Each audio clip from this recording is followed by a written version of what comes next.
I get a lot of people writing on Tumblr, like, they really want, like, really granular details about how exactly we produce the show. And I get a lot of those questions, and I'm like, gosh, I start to explain it, and then I'm like, this is boring, right? And they're like, no, tell us who did this drawing in this scene, and blah, blah, blah. So anyway, so thinking about that and knowing we were coming to this today, I brought in a scene that I did with Sabrina Coutinho. Do you all know Sabrina? Yeah, Sabrina's great. She's a board artist on our show. She's going to be a director. I can say that, right? Yeah. Okay. Yeah. Sorry. She'll be a director on our fourth season. And we when we were doing the episode Bon Bon the Birthday Clown, it had all these really intense moments as action, as us seeing Marco and Jackie together, really for the first time.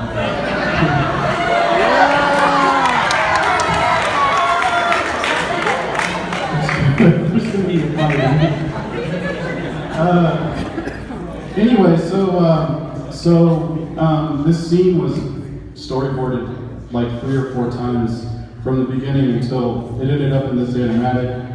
I think one thing Aaron's going to talk about is when we, as the supervising producers, kind of come in and start tooling with stuff. We had a lot of great versions of this scene, but there just was always something that we wanted to get out of it. We couldn't really put our finger on it, and it was kind of one of those things that I think we figured out in the middle of the night, literally, like just storyboarding. And Aaron and I were working with our editor. So I worked with some of what Sabrina had, and I storyboarded and kind of wrote a new scene around it. And by that point, we had already recorded most of the episode. We already had Adam in and Gray, who is the voice of Jackie. And it had to ship. We had to send the episode out, so we ended up shipping it with Scratch, and we recorded a lot of the dialogue in the editing room as we were putting it together. So this was kind of, the wet paint version of this story, and that's where we animated. When we got it back, we had Gray and Adam come in and do their magic on it. So we'll just play the scene. So this is Scratch, right? Yeah, this is Scratch, and what we do is we'll record the scratch, and then we pitch it up because we can't stand listening to our own voices. So I think it's mostly me. Maybe you did some lines in it too. Some of Adam's lines from the previous draft are still in there because we kept some of the original version of the story, and some of Gray is still in there, but there's new stuff. So anyway, this is the scene. Marco and Jackie. I always thought you pitched it up because it sounds so much more manly. No, it's a it's little closer pitched up. Like it's selfish. It's about us hating the sound of our own voices. So here it is. Okay, got that? All right. Now, stir in the cereal. Got it. And then we add just one malted milk ball. Me? You? You sure about this? Jackie, trust the chef. All right. You're the boss. Marco, it's terrible. Really? This was the last time I had it. Oh, you're right.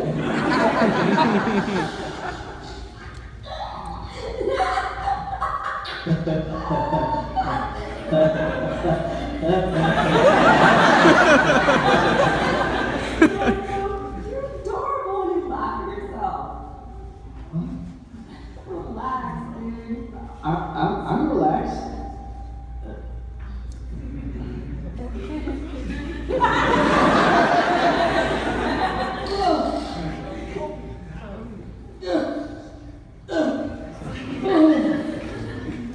Seriously, why are you so nervous? I don't know. Because it's a date, and you're super cool, and I'm just afraid of messing up. Marco, you already messed up. What? Yeah. You puked on my lap in 3rd grade. You broke my skateboard. And then there was that weird box thing you got trapped in at Star Sleepover. Okay, You sent me anonymous text messages of cats. alright, point taken. Little neck guy that came out of your neck. Jackie, I don't want to see you look at it. You know what I like about you? Is that even after a humiliating, crushing defeat, you just pick yourself right back up and you hop right back on. Kind of like skateboarding. Yeah, well, I don't know how to skateboard. No, I never. What are you doing?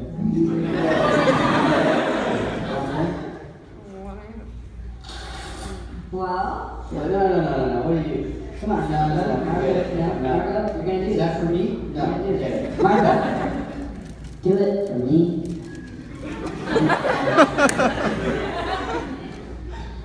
Don't.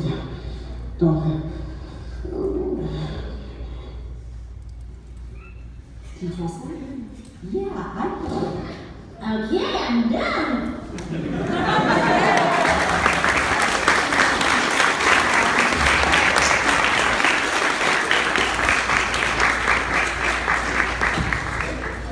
So kind of a fun fact with that is, we have a standards and practices department that will give us notes on everything. You can't do this or whatever. Definitely anytime a character is on a skateboard or a bicycle, they absolutely have to be wearing a helmet. They're in water, they absolutely have to be wearing a life vest. I think that Sabrina really found a clever way for those helmets to appear, because that's always a question if they're just out and here's the skateboard, here's some helmets, where do they come from? So, just kind of have to work with that. And then I'm going to give the microphone over to Aaron. Hello. So, when Karen asked me to bring something in, it was really hard to pick an episode to talk about, because as supervisor producers, we're involved in so much, and in the 2nd season, actually, Dominic and I, we were in the rotation, the storyboard rotation, on top of supervising all the other episodes going on, and doing records and going to do post-production. And to top that off, we thought that we could actually storyboard as well. That was foolish. I'll just say that right now, bad idea. So we ended up storyboarding, Ludo in the Wild. We storyboarded Into the Wand. We did Hungry Larry. And these are not easy episodes to do. These are really challenging. So anyway, I decided to show a little bit of Into the Wand, which I think it's a good episode to talk about, because it was right at the middle of the season when we were about to, the story was about to turn a corner, and we knew that we're going to start introducing a lot of mythology.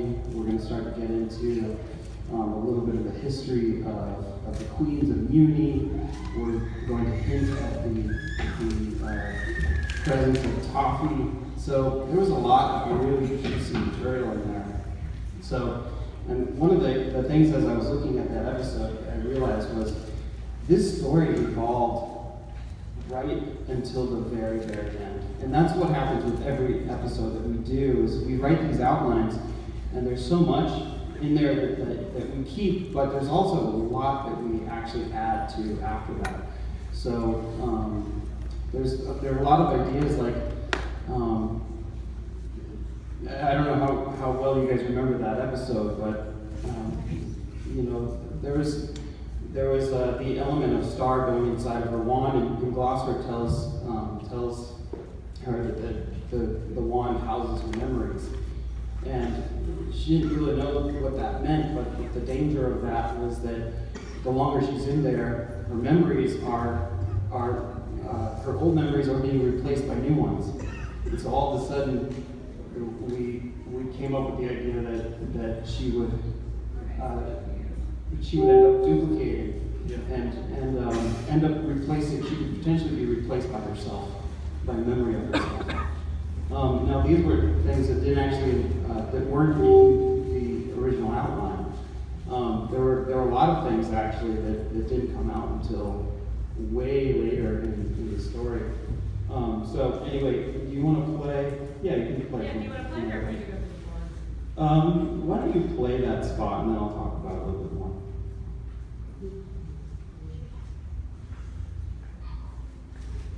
Oh wait, which part do you want? Why don't you go to when she sees the figure? It's so quiet. The immortal monster will long be haunted by the darkest spell of Moon the Undaunted. My mom brought toffee?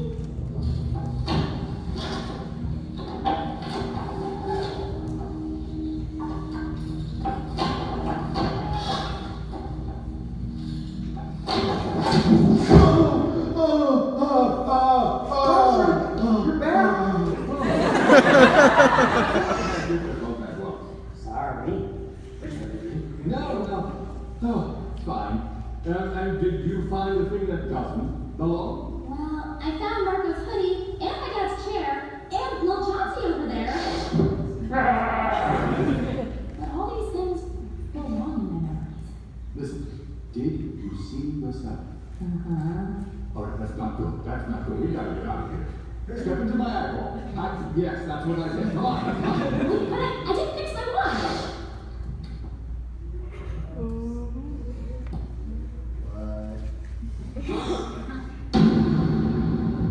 That's the thing that doesn't belong.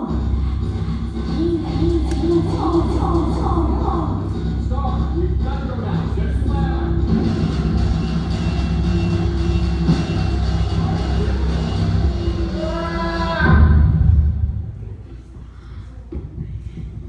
Yeah, so that's a challenging story. There were a few elements in there that would not be outlined. So one being Little Chauncey. That was something that we came up with in the middle of storyboarding. Also, the other thing was the idea of Star. Sort of like her memories when she gets in there, all of a sudden just creating new memories. It's almost like putting two mirrors and facing each other. All of a sudden there's like this memory loop, and that became the danger. Originally in the outline, the danger was if you're in the wand too long, then it will destroy the world. We thought, oh, that's pretty broad. Let's get really specific with this and make it fair. Like, let's make the danger here really about Star. So that was another element. And then, just as an example of how sometimes these ideas don't come in until very late in the game. If you look at the time code for these panels, Sometimes they're day modified. 5 a.m. Yeah, that was just before we were supposed to screen that episode the next day. So that's how far this stuff goes sometimes, is we come up with this stuff at the very last minute. And in fact, there's even more. Look at the name of the file. Maze, right? Oh yeah, it was a different. That was the original title of this episode. It wasn't until after we had finished it that we said, you know, this title doesn't make any sense. Let's call this Into the One. And then another thing that came up in post-production was as soon as Star grabs the finger, you see these flashes and all these images. Well, if you guys are familiar with that story, we also included a flash of Eclipsa in that. And that wasn't something that came in until post-production. So just, I thought that it would be good to talk about the fact that, like, you know, we start these with 2-page outlines, but that story evolves so drastically from that point until the moment that you guys see that episode actually air, that there are new things that come up even after we've gotten the animation back. That's how far we go with our stories. So, yeah. Yeah, that's something that Adam can speak to too, is our actors have to be very good at ADR as well, because we do end up with a lot of this scratch and things that are rewritten. Yeah, these shows, you know, we're doing all these episodes at the same time. I mean, sort of like, I guess, like the quick thing on the timeline is it's every single Monday we have to start writing a new episode. By that Friday, it has to be done. So we're writing an episode a week. And then and we have 6 board teams going all at the same time, and they're each doing a board. So like every single week, basically a board is done, an animatic is done, some animation is locked. We have a mix every 2 weeks. We're doing records every single week. We're doing all these different things. So all the episodes are kind of happening at once. So like right now where we're at, I'm sure you guys would be kind of excited to know that, we just started post on, or no, we just did our first mix. We're fairly into post on season 3. We just did our mix for the first episode of season 3, so that, you know, it's the first time we're putting like sound and music to the animation, and then we're already writing season 4. So, and we are still boarding season 3. There's still storyboards happening for season 3. There's still animatics happening for season 3. So now we're doing ADR reports, like post reports for season 3, and we're going to be starting records on season 4. It's a lot of things. It's all like very exciting. And now let me pass the mic to Adam. I have one. I brought my own.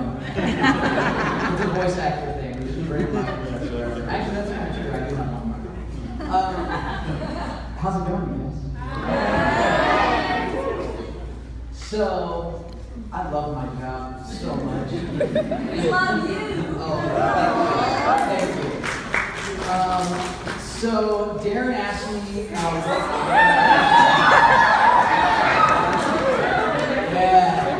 yeah, she asked me what episode I wanted to talk about, and I said, I know which episode.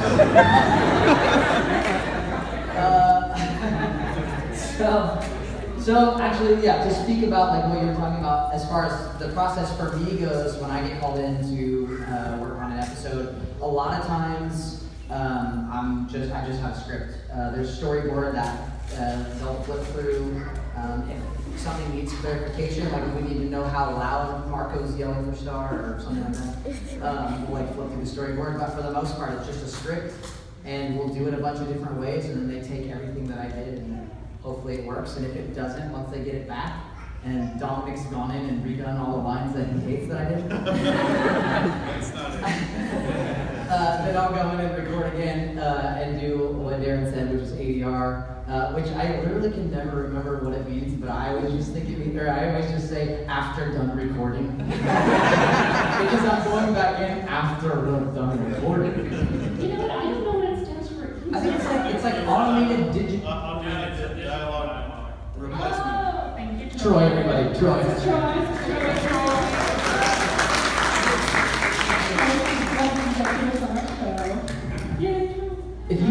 If you look at my internet search history, you will see that I've looked up ADR like 352 times. I just cannot retain that piece of information. Do you want to tell them about? There's kind of a funny story with adult Marco, because we were considering getting a different voice actor. Oh yeah. for adult Marco, because we wanted a different sound, and also we just weren't sure if Adam could quite sound old enough. It's okay. But he totally schooled us. It was pretty funny. So I go in and they're like, oh yeah, we have this episode coming up and there's gonna be an adult Marco. And first of all, I'm like, I can't wait already. that we're gonna see this. It's gonna be awesome. And then yeah, Darren told me all that, and I was like, in the back of my mind, I was like, oh heck no. There can be only one. What can I do? I called my mom. I was like, Mom, how do I sound like a man? I called my wife. I was like, what do you look for in a guy? What can I do? So, and yeah, we just, I think what sort of helped me get there was you mentioned, I'm totally blanking right now. What's the movie with the guy in the front of the car with the guitar? It's a remake that just came, Mad Max thing. They referenced Mad Max, like we need Marco to have this sort of like Mad Maxy vibe, like he's just been worn down by the land. And I was like, yeah. I'm feeling this. And so that's how adult Marco, which is How he was born. That's how he was born. Are we showing anything? Yeah. Let's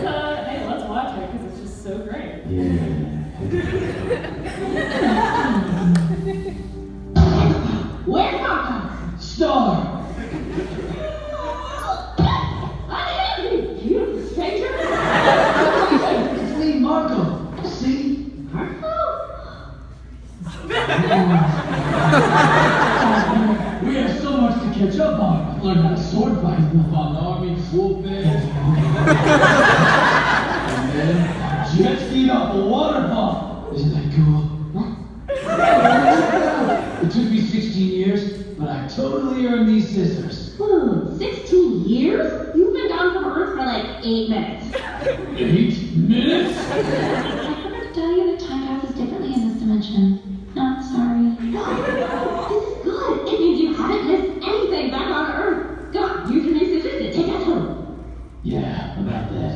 I don't think I'm coming back. Turns out I really like my new life here. I got my sword, my dragon cycle. I get to ride around all day and go on adventures whenever I want. It's the journey, you know.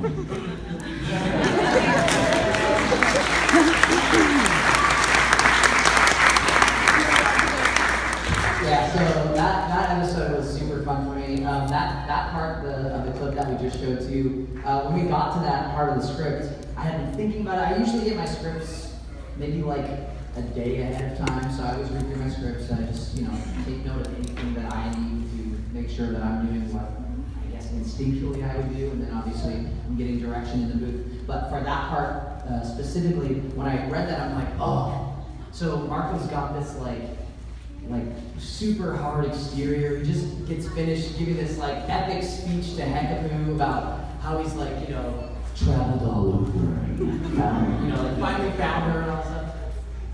I think maybe I should just start talking like that all the time. Yeah, well, I love that clip in particular because it's a combo of tough Marco and then, but his who we know he is coming out when he's Star. He's still Marco. Exactly. I wanted him to feel very like worn down by the land, like we had talked about. But as soon as he saw Star, he sort of snaps out of it a little bit, or you see a glimpse, exactly what you said, a glimpse of 14-year-old Marco. Yeah! And it is. I'm not so good. It's a recording. It's Bay. It's Marco. Repress those 16 years. I think we're going to be doing a Q&A.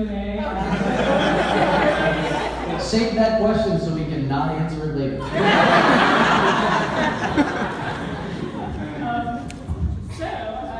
Passing it on down. Yeah, let's slide on down to Brian.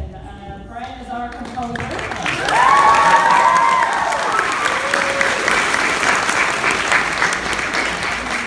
Brian does all the music on the entire show. That's not 100% true. I didn't write the theme song, unfortunately. Oh, we haven't found you yet. Yeah, I came much later after that. And every now and then there's a little song that Dominic will write for the show. Like the thing that Oscar plays at the season finale, right before his keyboard is like whizzed off, and he's like, "It's a good looking artist." Dominic wrote that one and recorded that himself, and it's pretty cool. Anything that's horrible, any music in the show that's horrible. So I was going to talk a little bit about kind of how the sausage is made, and especially, in particular, I'm going to talk a little bit about Face the Music and the song that we did with Patrick. But most of the time, I come in like at the very end. Like all the writing staff has gone home. I like never see them because I work from my house and I just go to Disney Studios like once every 2 weeks and meet with Darren, Dominic, and Aaron most of the time. And that's sort of the only people that I'm like just beginning to meet people on the show. Like the first Gallery Nucleus event, I was like, who's that? And everybody, Zach had to tell me who everybody was. Anyway, so for Face the Music, I got brought on really early because obviously there's this big 4-minute musical number at the end of the episode, and they needed to animate it, and they couldn't animate it before I wrote it, because if I wrote it after the fact, then it wouldn't make any sense. So what I did was, when they were very early in the process, I went in for a meeting with Sabrina. Is Sabrina here, by the way? Okay, good. I'm going to show a video of her singing. With Sabrina and Amelia. Sabrina did the second half of the episode, Amelia did the first half. And they would just sort of go through like this presentation of the storyboards and give a little sense of like what they thought the song might sound like eventually. So I'm going to show you about a minute of that meeting. It was pretty long. And that's this first clip. And so you'll hear me laughing, and you'll hear Sabrina describing what's going on. And this is the storyboard that they showed me. And you'll notice that these are earlier lyrics. So like Aaron and Dominic were saying how script things will change, song lyrics often change during the process too. So some of these lyrics are different.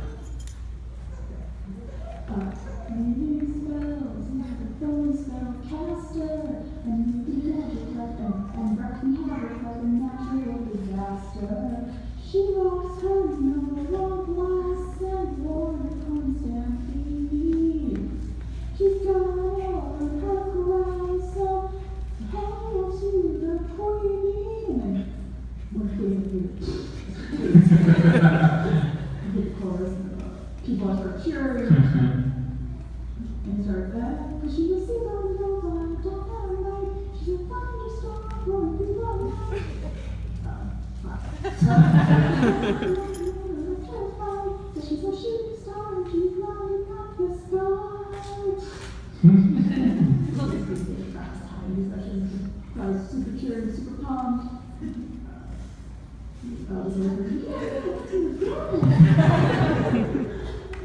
Alright, so that's all I got from that show. I'm just going to talk about that part. What's also weird for me is like, I think I've only scored like 1 or 2 episodes of that season, and that was like the second to last episode, so I have no idea what's going on. I don't know who Romulus is, I don't know who these characters are. It's like, we got a song, we gotta write it. I'm like, okay. So then I take that, and then I get a bunch of a long email, phone conversation, and they're like, okay, for this section of the song, we're thinking like something that's sort of inspired by like Scissor Sisters and like kind of like Pink maybe a little bit, like for harder stuff. And so then I go home in my studio and I write a demo, and I sing all of the parts. So most of the time I don't ever put these online because they're kind of embarrassing. But I will play that middle section of the song. This is my favorite section of the song. I think it's a lot of people's favorite section of the song. There's a lot of questions like that on Tumblr asking like if we're going to turn that section of the song into a new theme song for the show, which we're not. But this is me, and so it's heavily auto-tuned for 2 reasons. One, it's so I can only sing it like 2 or 3 times because I'm usually doing it really fast and I don't really have time to do like 12 takes to get it perfectly right. And second, we're sending this to somebody who has zero context of where it is a lot of the time. So when Patrick gets this, the vocal part that he's hearing, it needs to be perfect so that when he goes into the studio later, we're not wasting time teaching him the part because the longer we take in the studio, the more it could potentially cost money. So we want to be like, pat, pat, pat, pat. So this is the clip of me singing that section of the song, highly auto-tuned. Get your cameras out.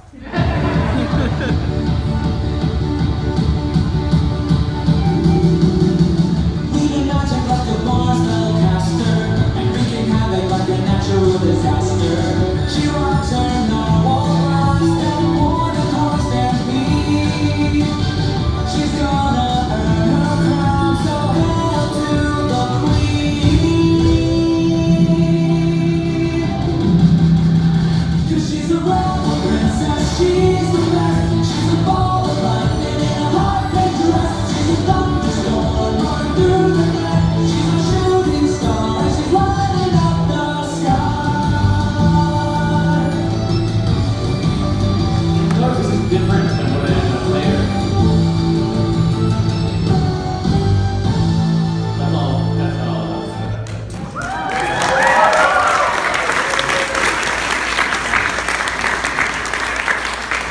So I left a lot of blank space there because I know that somebody who's much better than me was going to take a crack at it, and I wanted to give him space. So if you have heard the song before, the final version, he does a lot of like really high, cool Fall Out Boy kind of falsetto thing. And that was sort of the thing where we're just like, listen, you just have fun in this blank section right here. Just do whatever you want. And he did. And also you notice the guitar solo was taken out because I didn't play the guitar solo. A good friend of mine came in and played the guitar solo because my guitar chops are pretty bad. So, yeah, I just wanted to show you some behind the scenes stuff on the song. That's all I got.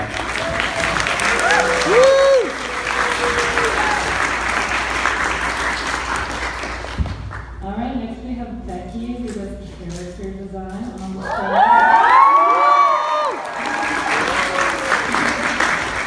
Hi everyone. I'm Becky, and that's me as a cat, and there's some other character designs that I've done.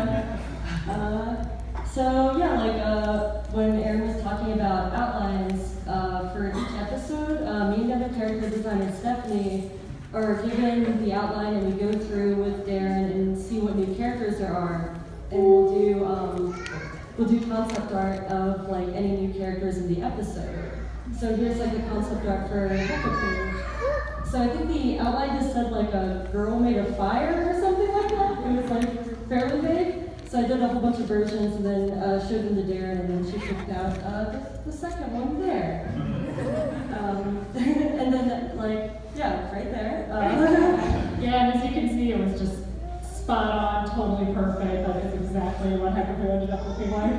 Yeah, the other ones I think are like too serious looking, so I'm glad we went with the number 2 Huckapoo. And then once the concept art's been picked out, it's sent to the storyboarders, and then they'll draw the characters on the board. And then once the storyboards are done, Is that me? but oh yeah, so we'll go back to that. But anyway, so yeah, I'm mostly going to talk about running with scissors. And originally we were going to do Adol Marco as like a samurai, but he kind of looked too much like Samurai Jack.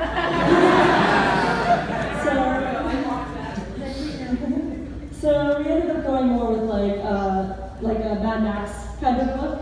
So I think it's the next one there. Yeah, sorry. That's okay. Yeah, so, and I think it kind of did like a combination of some of these. And also some of them I accidentally gave him like a child's head. Anyway.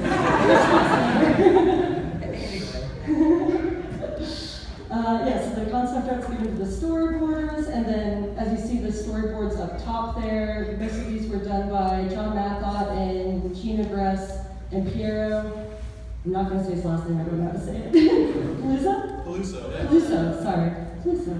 And so you have to do different angles of the character if there's a new character, or if like a character like stars a different outfit, you need to do various angles of them. And for Adult Marco, we needed like the hood up, and he has like a tattoo, so I did a larger version of that. And then there's some expressions down there, since those are important to have. Yeah, and you can see the expressions are kind of following the board up top. Yeah. Yeah, the board drawings were really funny, so I wanted to make sure to stick close to those.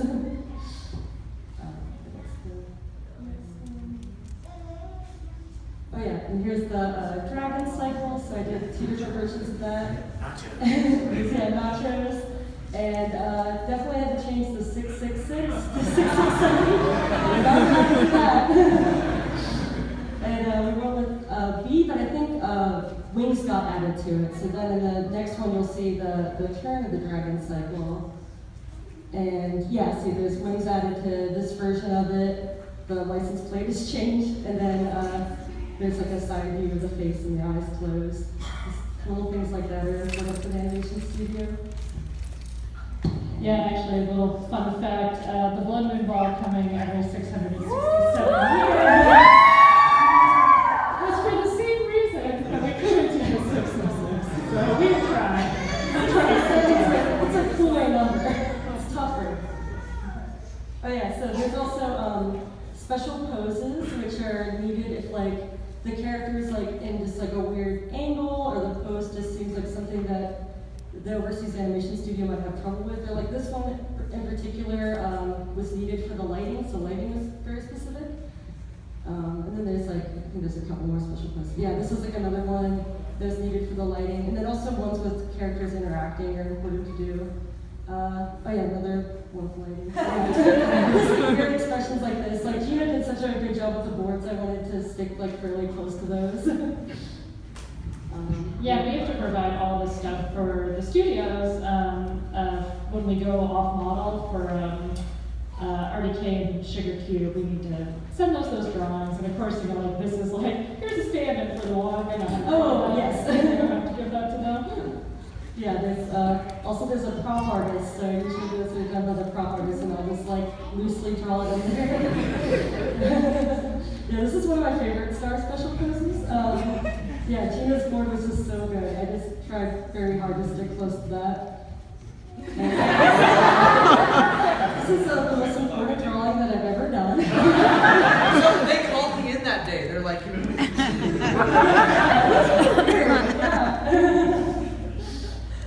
It's pretty amazing. It's sight to behold. Just a precious moment. Yeah, it's important to do characters. Oh yeah, so this is how I do the special poses. I'll enlarge starts the storyboard, and then I'll put the model over it, so I can try not to get too far off the model. And then I like do a rough over it, and then I go through and do a cleanup version, and then also add like his stubble and details like that too. And then, oh yeah, the next one's like, so there's also like incidental characters, like in Running with Scissors, there was this man bun dog walker guy. And like Tina's drawing was so good that I wanted to stick close to that, but I had to bring it more into the show style, so like the eyes are further apart and things like that. So it's a balance of trying to make sure that you're doing it close to the show style, but also like staying true to the boards. Yeah, here's like a cool bird that was there for 2 seconds. But you need to see like the inside of the mouth, for example. They need that to know like what color it is or like how that works. So there's like, or like the eyes blinking, things like that are needed for the animation studios. And then since Hector did like so much acting in this episode, it was really important to do a bunch of expressions of her. And since she's in other episodes too, so these could be sent to the storyboarders for future episodes and the animation studios.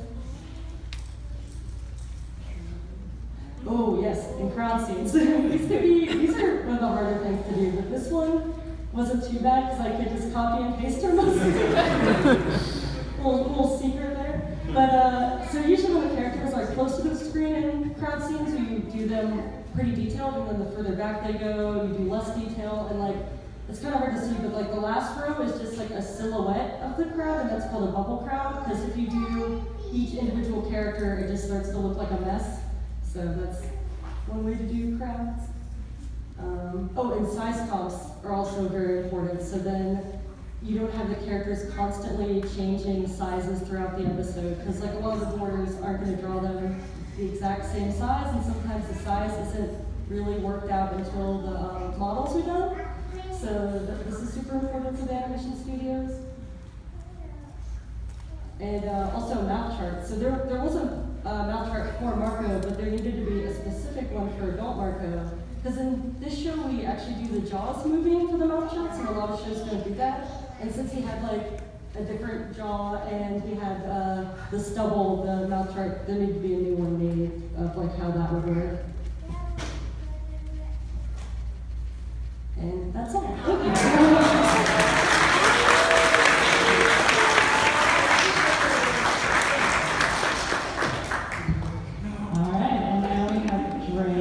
Background paint.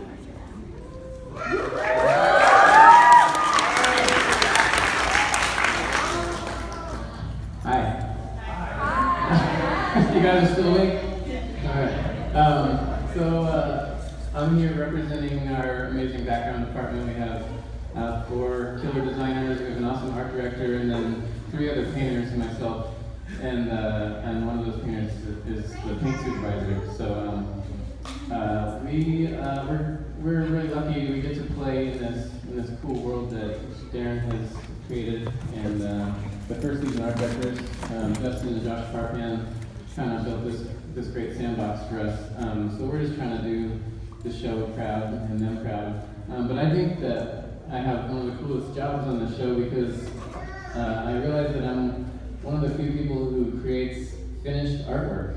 You know, everybody else has come before me and done all this amazing work. The writers have come, and the board artists and directors have come, and then the layout artists come and they do the layouts, and then they hand it off to us, and we just make it look pretty. And then we get to take credit for all that stuff that they did leading up to what we do. So that's fun for us. You know, we get the oohs and ahs, but really a lot of the hard work comes before we even see this stuff. So I just wanted to show you examples of what I've done on the show. This is from Little in the Wild. I think I'm maybe always channeling a little bit of Samurai Jack. That shows too much, but the style of our, this is a fun one. It's all, you know, it's this desolate, weird planet, and it was mostly a quiet episode, so the artwork really gets to breathe in this one. And we had a fun time kind of deviating from the usual earthbound stuff or me-bound stuff. I always seem to get the bathroom shots. I don't know why, but this one's I think pretty closely based on the bathroom at UTVA, and I've been on other shows and done other bathrooms before. But one thing that separates Disney from those shows is that if you have a bathroom shot, it's going to be the cleanest bathroom. That's just the Disney standard of quality.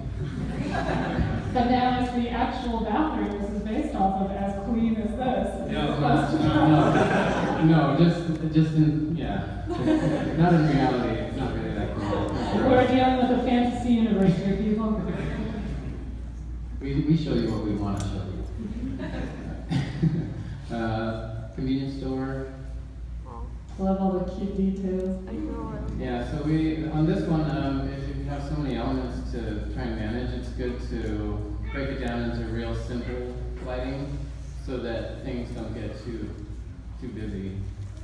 Our job is to really set a nice stage for the characters and not to overwhelm them, but to make the world feel rich and to reflect the story points. We want to make sure that we're hitting the right moods. If it's romantic, we want that. If it's spooky, we want to really sell that. So, and in general, for background paint, they want us to do a painting a day or a painting in a day and a half or so. But sometimes ones like these are more involved and they'll take 3 days or up to maybe 4 or 5 days if it's a really wide shot with lots of detail. But we're trying to simplify, trying to group colors and make it make sense.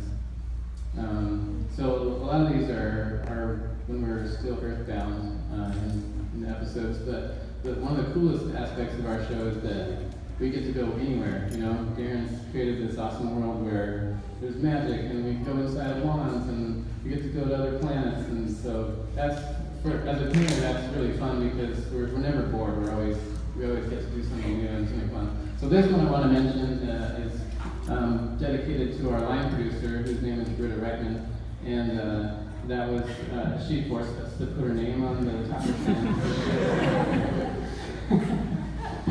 She's so mean. I remember we started with some different names for taco stands, but our legal department, anytime you have a title like of anything, like a shop or something, they will look and see if there's any other one in existence. So it was like, we couldn't do Taco the Town, and we couldn't do this, we couldn't do that. And eventually it was like, we'll just name it after Britta. I'm sure there's no Britta's Tacos in the world.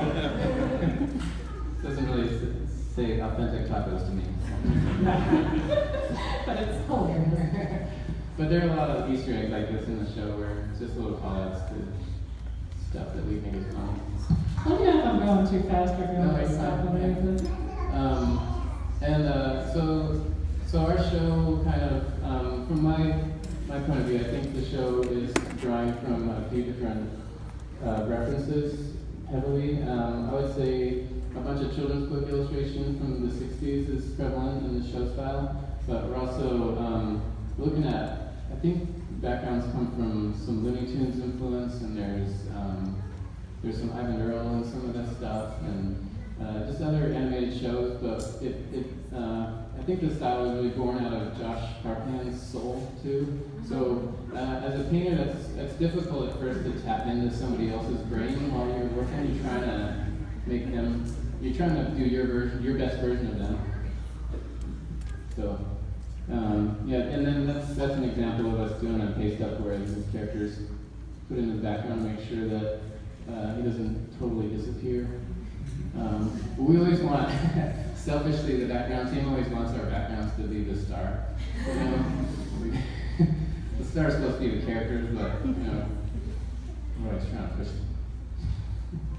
Yeah, there's always a lot of fun details added, like those little owl story time and stuff like that. That's usually created by our layout and background. Yeah, the layout guys are awesome at doing fun little posters and stuff. But sometimes we'll, so basically everybody on our team, if they're a designer, they know how to paint. And if they're a painter, they know how to design. And that comes in handy because the designers are thinking about how we're going to paint stuff when we get to that.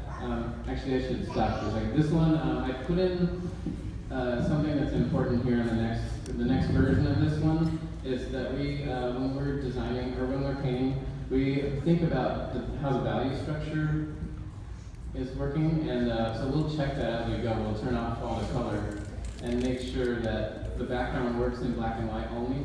And if it's working in black and white, then you have a little bit more freedom with the color, but the values have to be solid, which means that everything in the room has to have its own silhouette, it has to read for the most part, and that the focal point is strong for the characters to interact. So if you go to the next shot, you'll see the black and white version.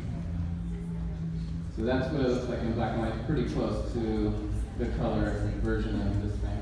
But we'll check that on every background, make sure that we're doing our job right. And so we're channeling stuff when we go to the magic activation, we're channeling stuff like Vegas. So we'll just get special requests, or it's usually pretty obvious what we're supposed to do based on how the design is brought about.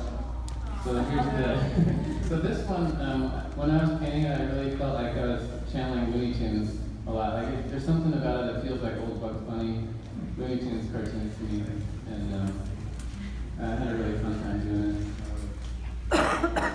The original art director Josh was looking at Paul Julian sometimes. He was one of the Looney Tunes painters from the 60s. Drake, did you have a favorite episode that you worked on? I always like the St. O's stuff because it's so moody. Anything where there's mood is where I really have the most fun. So I like the Bonbon episode a lot. That one was creepy and fun. They're all, because we have such a diverse bunch of episodes, the greatest part about the job is that we're always on our toes, we never get bored. We're always getting to jump into something new. It makes it a lot more work too. This one was, I think, one of our crew's favorite episodes. And I did a couple of these backgrounds, but I really loved how the rest of the paint team handled Hekaku's layer and just the whole thing seems, I think there are certain episodes where you sort of adopt them as your baby, so you put a little extra effort into them. And I always like these Romulus ones, these are fun.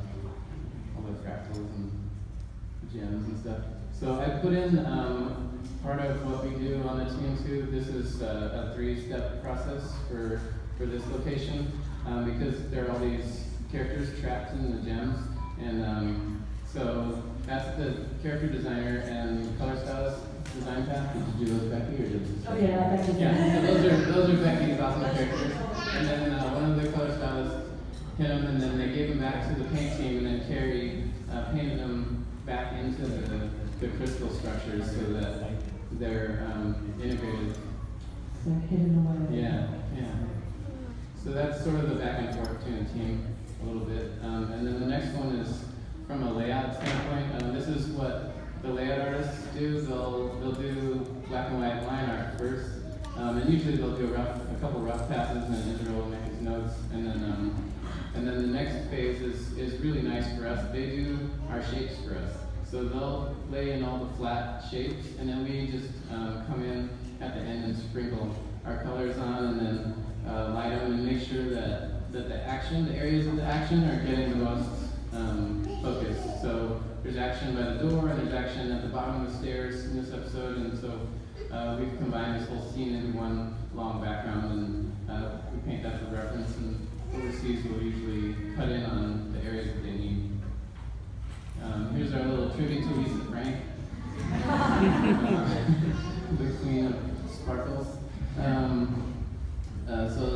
When we do we get little special scenes, and we get to deviate from the style a bit, and that's a fun break. And then some of what we do is just to take a background that was painted before and then do a different lighting pass on it. And that saves us some time. It's not just doing a layer mode on top, but it's a little more involved in that. But it's easier than repainting the background from scratch, which is a big advantage for doing everything in Photoshop. Yeah, of course, this background was originally done for Star vs. Echo Creek, and then we went back there in Just Friends, where we have this more romantic, moody lighting here. So another big aspect of the show is atmosphere. We're always trying to push the atmosphere as much as possible to draw your focus and to create mood, and that was true of the first season, and we're always conscious of that. But these ones are the most fun for me, like the super creepy forest stuff. And then I did a night pass on Josh Carpen's painting from season 1, and I can't take most of the credit just because I did the night version, but I thought it looked pretty, so here it is. And then here's another special scene where we're kind of channeling some Mary Blair inspiration with these little cutesy characters that Sanjay Lee designed in the background. And, so that was a nice departure. And there's Queen's room. And then more creepy stuff. And then we'll end it with a party. Bonfire party.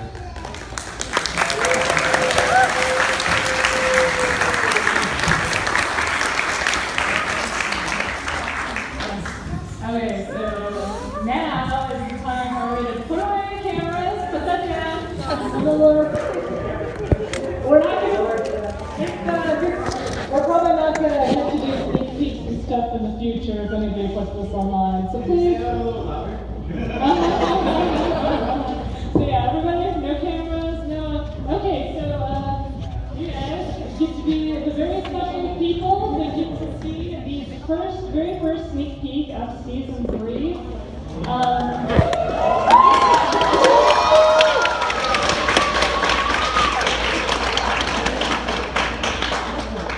Yes, Adam, is there something you would like to say? I just got to see this yesterday, and I've been freaking out ever since. I'm so excited that some people will know. Okay, I have some behind the scenes stuff on it, but I'm just going to show the actual thing first, so here we go.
Can we do it again?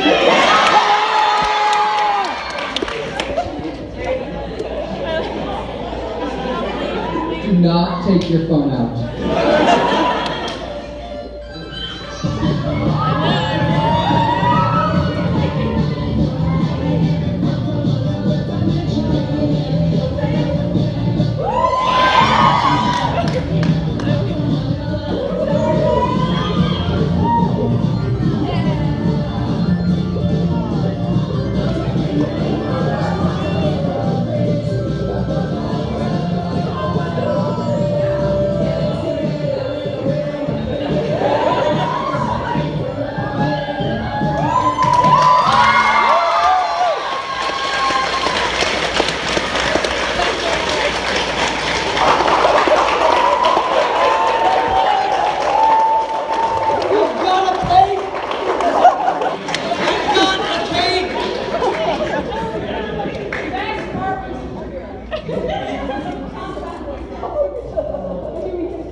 I'm being informed that we should start our Q&A. So yeah, how are we organizing this? What are we doing?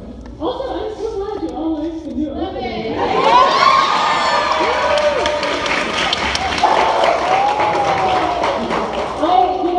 I've always been a fan of anime and stuff like that, and I always wanted to do a new opening every season. But in American cartoons, we don't really get to do that, so it was really awesome of Disney to let us fund new credits. We were really excited to get to do new artwork. so I'm glad you all like it. All right, Q&A. Anybody want to raise your hand? Anybody want to raise your hand? Okay, I'll show you first. Are there any deleted scenes that you guys really wish were in the episode? I mean, to kind of run it.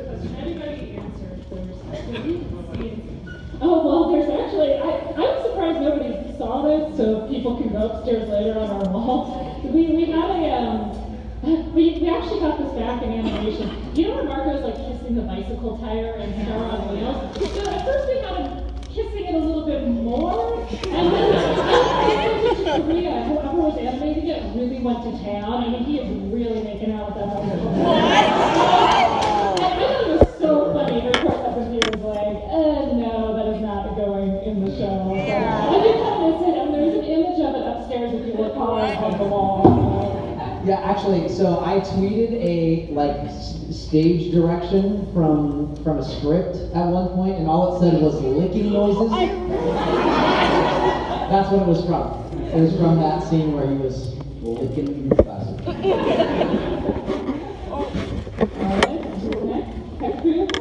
hold on. I'm gonna ask. So, Marco, what's your favorite long sentence song? If you want to sing any part of it.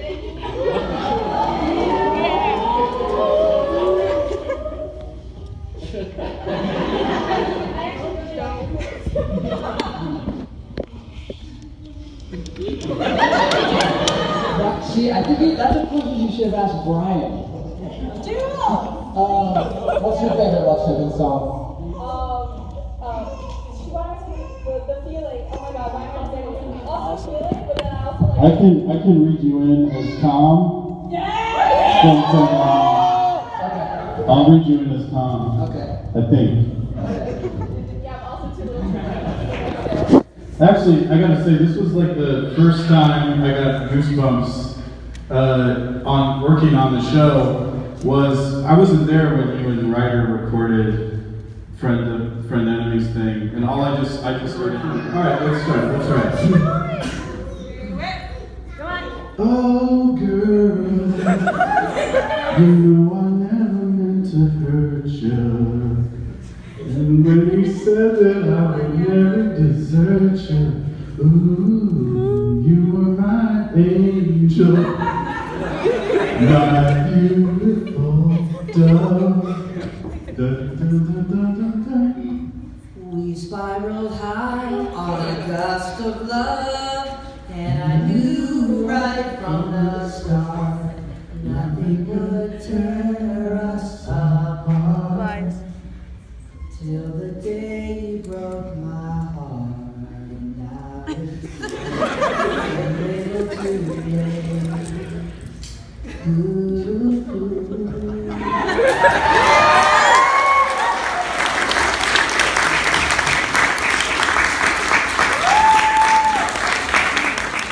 We like them.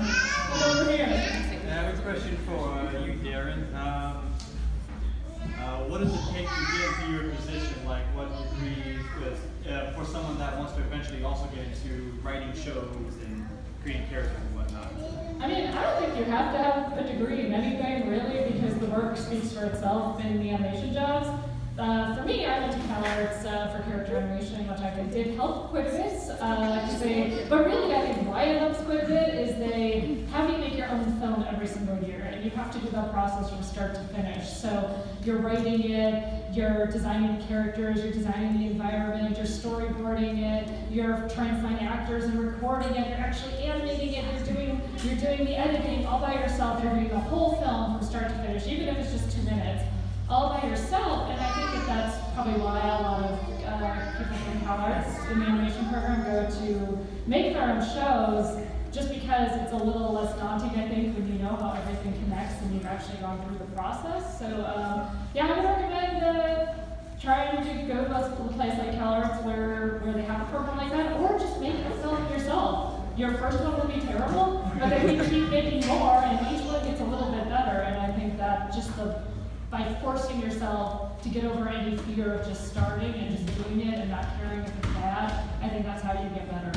Just do it. Just do it.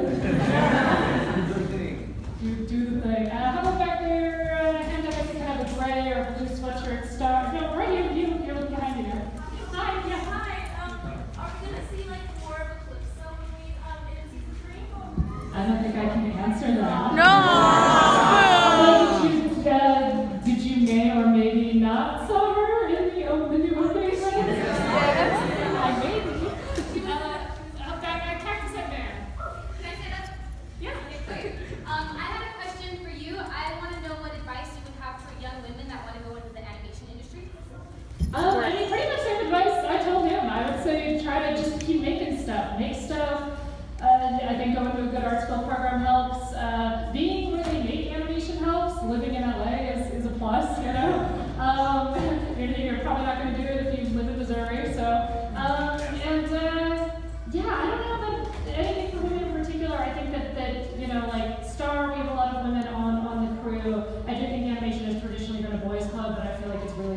changing. So yeah, we didn't do it.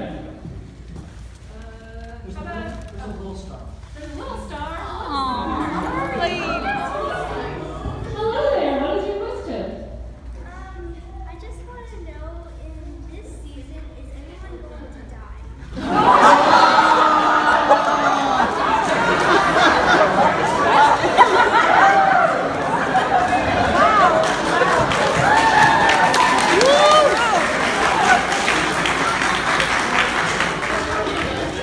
Thank you, that is my favorite question. And I'm very sorry, but we can't answer that one. No. Well, we could, and then that All right, we have time for one more question. How about the speller with the watch? Was there this could be for everyone, but was there a particular moment in the show that actually aired where you go, I can't believe they let that in? Oh, absolutely, the magic. Do you guys agree? Goblin dogs. I won't tell you why. I think there's one that we have recently where we got a note on it. We're like, well, let's wait and see what S&B says when we get it back in animation. And then they sort of forgot about it. I remember there's one line in Blood Moon Ball where Tom says he warns, or Marco warns Star about Tom. He says never go with a predator to a second location. They flagged that up front. I think they kind of forgot about it on the back. For me, when I read it too, I was like, what? How does this get in here? When Marco's getting ready in the bathroom and Jim and Charles Hannah smacks him on the butt. And she's like, Santa's done. There's a rap in Star on Wheels with the guy who plays Napoleon Dynamite, the father from Arrested Development, and Marco. I was like, why does this exist? This is a weird thing to actually be real. And we did it, and then I can't believe it. In Hungry Larry, when there's a big Frankenstein and it's referred to a blow-up doll like 3 times. I think the Bonanza one takes it for me. It's still like, that just blows me away. That's a whole episode.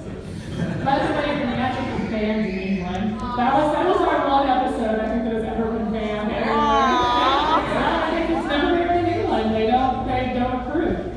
You know they all illegally downloaded it. You should stop doing. What? Please don't do that.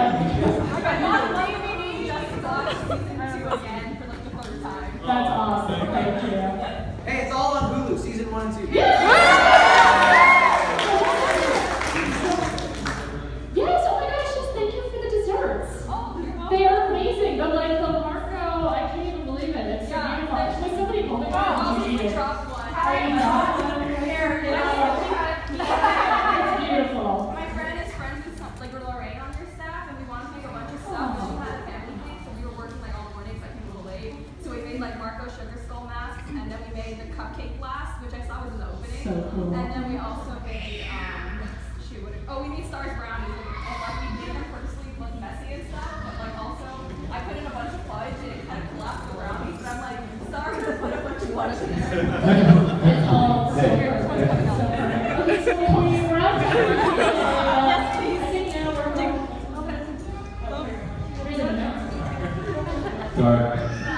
Alright, so we're going to take a short break and then we'll come back and then we'll proceed with the signing. Before that, let's give them a round of applause.